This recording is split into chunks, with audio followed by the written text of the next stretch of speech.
శ్రీ మహాగణాధిపతయే నమః. శ్రీమాత్రే నమః. మాచిరాజ భక్తి ప్రేక్షకులందరికీ నమస్కారం. మాచిరాజ భక్తి ప్రేక్షకులందరికీ మకర సంక్రాంతి పర్వదిన శుభాకాంక్షలు.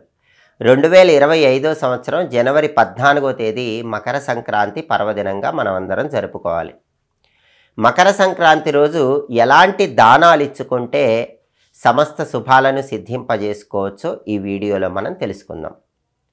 సంక్రాంతి అంటేనే దానానికి ప్రాధాన్యత ఉన్నటువంటి పండుగ. కాబట్టి మకర సంక్రాంతి రోజు తప్పకుండా కొన్ని దానాలు ఇచ్చుకోవాలి. ఆ దానాలలో 3 ప్రధానమైనటువంటి దానాలు ఉన్నాయి. ఆ 3 దానాల్లో ఏ దానం ఇచ్చినా సరే అద్భుతమైన శుభ ఫలితాలు కలుగుతాయి. ఆ 3 దానాలలో మొట్టమొదటి దానం పెరుగు దానం. మకర సంక్రాంతి రోజు తప్పకుండా పెరుగు ఎవరికైనా మీ చేత్తో దానం ఇవ్వాలి. వీలైతే ఆవు పెరుగు ఇవ్వండి. ఆవు పెరుగు కుదరకపోతే గేదె పెరుగు అయినా సరే ఇవ్వండి. పెరుగు ఎందుకు దానం ఇవ్వాలంటే మనకు పురాణాల్లో చెప్పారు. ద్రోణాచార్యుడి భార్య పేరు కృపి. ద్రోణాచార్యుడు తీవ్రమైన ఆర్థిక ఇబ్బందులు పడుతూ ఉంటే ఒక మహర్షి సలహా మేరకు మకర సంక్రాంతి రోజు ద్రోణాచార్యుడి భార్య అయినటువంటి కృపి పెరుగు దానం ఇచ్చింది.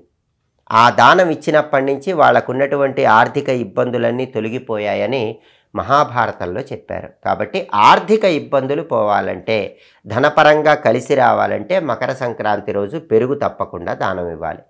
అలాగే యశోదమ్మ కూడా పెరుగు దానం ఇవ్వటం వల్ల శ్రీకృష్ణ పరమాత్మను పుత్రుడిగా పొందింది. సంక్రాంతి రోజు ఒకానొక సమయంలో యశోదమ్మ కూడా పెరుగు దానం ఇచ్చింది.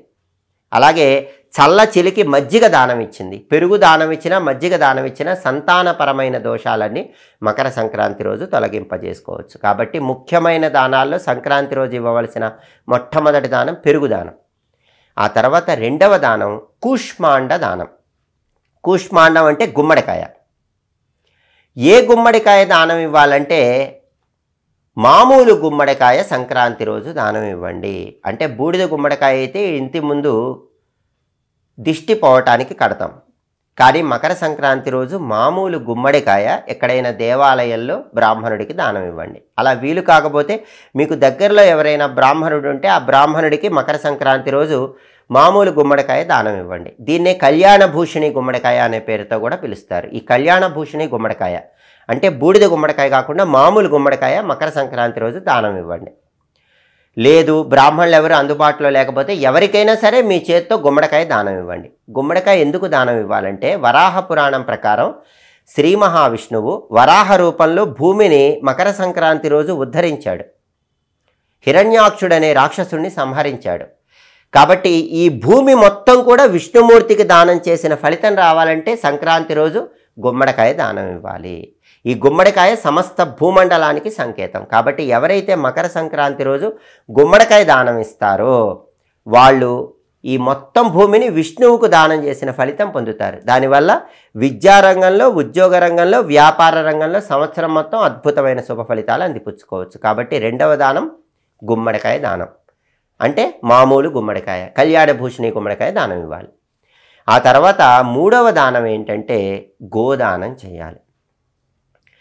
గోదానం అంటే ఏ గోవును దానం ఇవ్వాలంటే తెలగోవును దానం ఇవ్వాలి. తెలగోవు అంటే ఏంటండి? తెలగోవు అంటే ఏంటంటే మనం ఏదైనా ఒక పాత్రలో నువ్వులు గోవు ఆకారం వచ్చేలాగా ఏర్పాటు చేసి దాన్ని మకర సంక్రాంతి రోజు దేవాలయంలో దానం ఇవ్వాలి. దీన్ని తెలగోవు అనే పేరుతో పిలుస్తారనమాట. ఈ తెలగోవు దానం ఇస్తే ఎలాంటి సత్ఫలితాలు కలుగుతాయంటే మనస్సులో ఉన్న కోరికలు సంవత్సరం మొత్తం కూడా నెరవేరుతాయి. అంటే ఒక పాత్రలో, ఒక పళ్ళెంలో నువ్వులు తీసుకొని మనకి గోవు ఎలా ఉంటుందో ఆ గోవు ఆకారం వచ్చేలాగా ఈ నువ్వులు ఏర్పాటు చేసుకోండి. దీన్ని తెలగోవు అంటారు. దీన్ని దానం ఇచ్చేటప్పుడు ఎలా ఇవ్వాలంటే ఒక శ్లోకం చదువుకోవాలి. శాస్త్రంలో ఏం చెప్పారంటే ధేనుం తిలమయీం రాజన్ దద్యాత్ యశ్చోత్తరాయణే సర్వాన్ కామన వాప్నోతి విందతే పరమం సుఖం.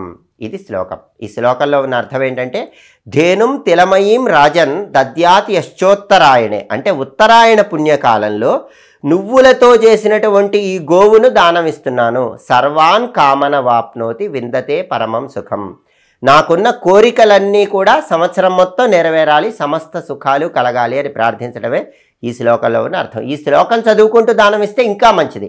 శ్లోకం చదవలేకపోయినా ఒక పాత్రలో ఒక పళ్ళెల్లో నువ్వులు గోవాకారం వచ్చేలాగా ఏర్పాటు చేసి దానం ఇవ్వండి. ఇది 3వ దానం. కాబట్టి పెరుగు దానం, గుమ్మడికాయ దానం, తిలగోవు దానం, ఈ 3 దానాల్లో ఏ దానం ఇచ్చినా అద్భుత ఫలితాలు కలుగుతాయి. దీంతోపాటు సంక్రాంతి రోజు దుప్పట్లు, పాదరక్షలు, గొడుగు, ఆహార పదార్థాలు, ధాన్యము, మజ్జిగ ఏవైనా సరే దానం ఇవ్వచ్చు. సంక్రాంతి రోజు ఇచ్చే దానం సమస్త శుభాలను కలిగింపజేస్తుంది. కాబట్టి సంక్రాంతి రోజు ఈ దానాలు ఇవ్వండి.